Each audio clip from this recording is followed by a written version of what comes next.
All right, we're going to kind of show you some of what you can get out of photos and LiDAR. The first thing is photogrammetry.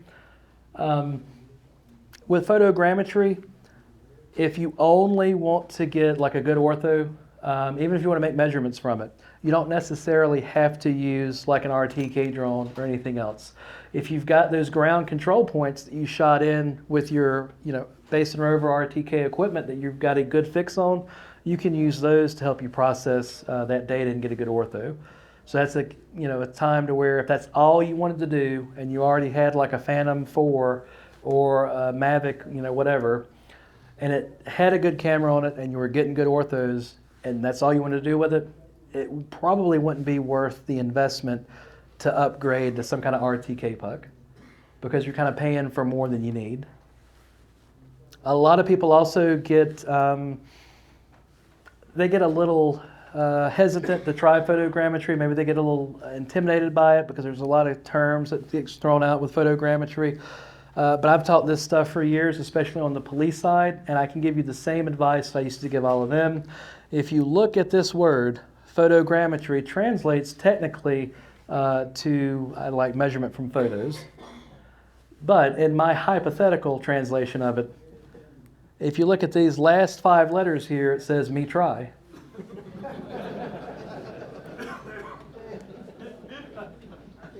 If me try, me can do it. I promise, I can do it. And y'all already heard how I used to calibrate the drone GPS, right? The stuff isn't that difficult, especially now. Everything is set up and automated for you.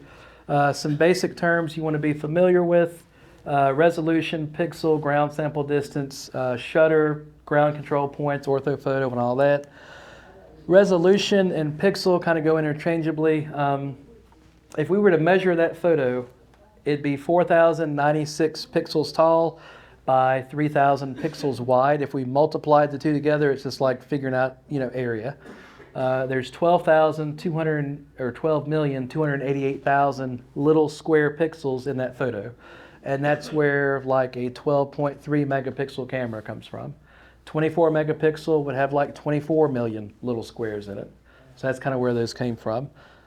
You can get good results with photogrammetry even with a lower megapixel camera.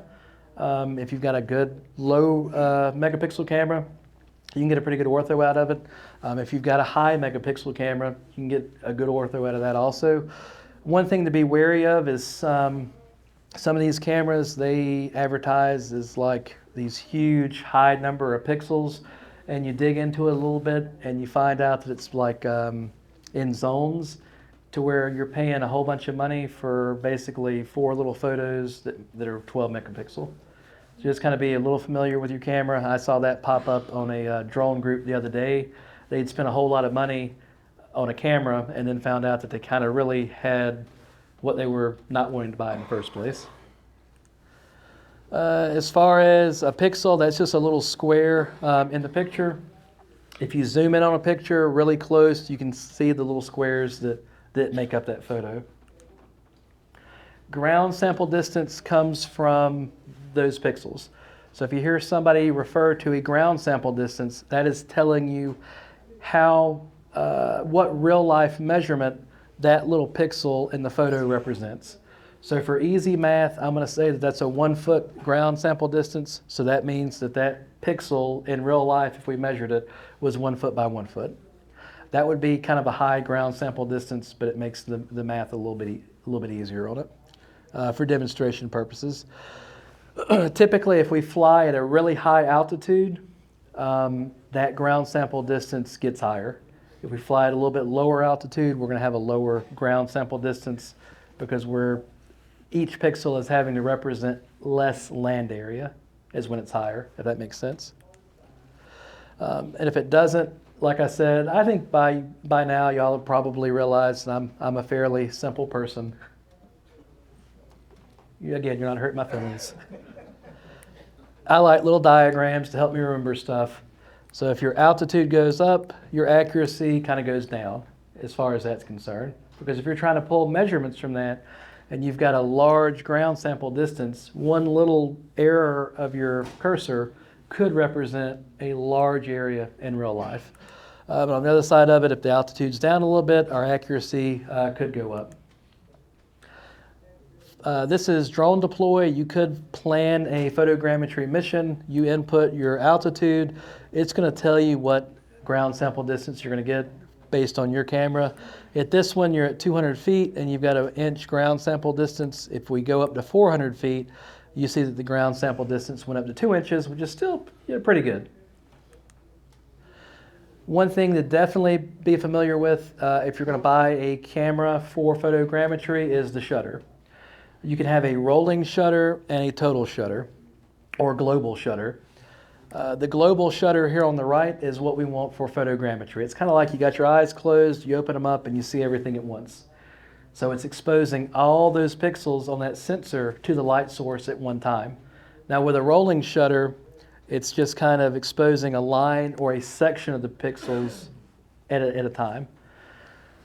Only really comes into play a lot of times when you have a lot of moving objects. If this is attached to the drone, what do we definitely have? A moving object. So that could introduce a lot of blur and a lot of bad photos into our ortho.